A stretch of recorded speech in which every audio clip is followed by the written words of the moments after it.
आम्ही ट्रेन मधून आता उटी फिरायला लागलो मस्त वगैरे एन्जॉय यो यो यो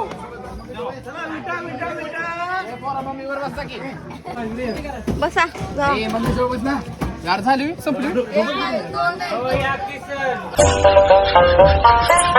फायनल सीट भेटलेली आहे. आता मस्त एक वर चढणार आहे. चला गणपती बाप्पा. मोरया. आणि आमच्याकडे चालू झालेले आहे. तिरुपतीला काय म्हणतात? बऱ्यापैकी जण आमच्या मागच्या डब्यामध्ये होते आणि आम्ही थोडे जण पुढच्या डब्यामध्ये होतो. हे लांबूनच बघून मला असं वाटत होतं की कधी एकदा मी तिथे जाते आणि कधी एकदा त्या आकाश पाळण्यामध्ये बसतीये. बाकी सगळं तर मस्त आहेच, पण मला त्या पार्कची एक गोष्ट खूप जास्त आवडली, ती म्हणजे सगळीकडे ग्रीनरी दिसते तुम्हाला. जिथे बघाल तिथे झाडं आणि फक्त ग्रीनरी.